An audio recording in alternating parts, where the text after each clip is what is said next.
Well, they were heading up the street. They got out onto Astalot Street, turned right out of the alley, and went a little ways, and there they came out on Avalon Avenue.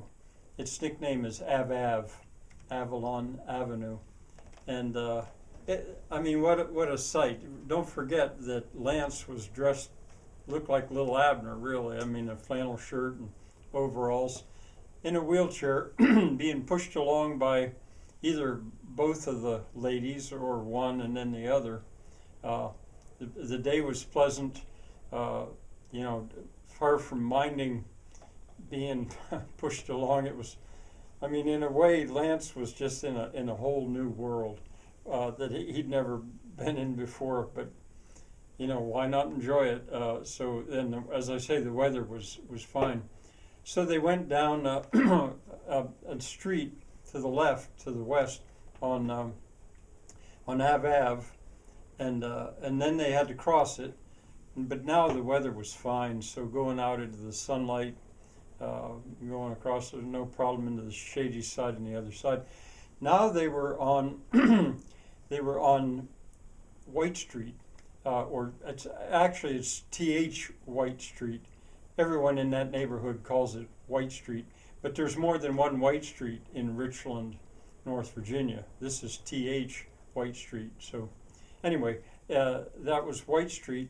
They went up White Street about a block and then headed again west for another block, and that put them on to Tennyson Street. They turned right and taking their good old time. And as I say, you know, more than one person stopped to take a look at this unusual group of three.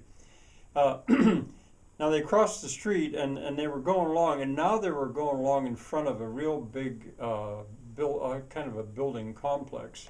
Well, this was the North Virginia Museum of the Fine Arts and Crafts. And normally you'd think that's where they were heading.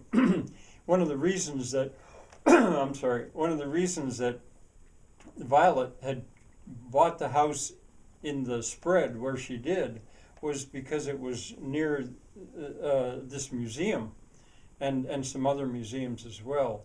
And all her life, you know, well, you know already because of her father and I mean, the crafts, arts, they were a lot to her. But she was going to go on by, but from inside the museum, a few people spotted her going along, not just because they were a funny looking group, but they knew Violet, and they knew Elaine too. And so at first one or two came out, and then a whole bunch of people came out to not just let her go by. They wanted to talk to her. You see, Elaine wasn't lying when she said, or making it up, exaggerating when she said that Violet was a local hero. She was admired by many, especially in the arts. And they hadn't seen her for a while, and they were hoping she was going to come into their museum to see the latest display that they had exhibit. So they came out, and of course they were curious. You know, one of them said to Violet, "What's your next project? What are you going to do next?" And Violet, you know, she greeted them all, and she said, "Well, here's my project at the moment," and she gestured to Lance. "I got to see if I can get this young man back on his bicycle," and you know, explained it a little bit. Well, Lance managed to stand up, you know, and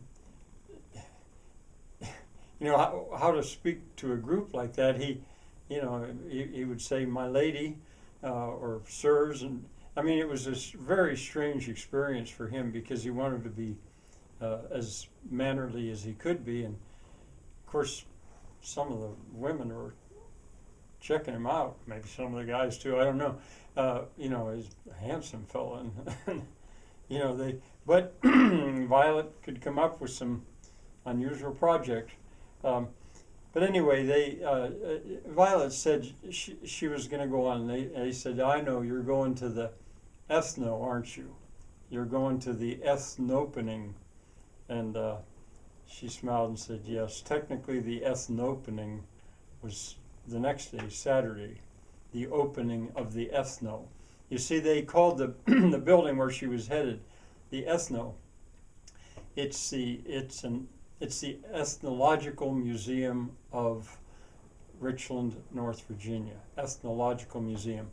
And she said maybe tomorrow, probably tomorrow, when everyone's there, I'll come here to take a look at this, because she had some special permission to go to the EthnOpening one day early. And I need to tell you more about that museum.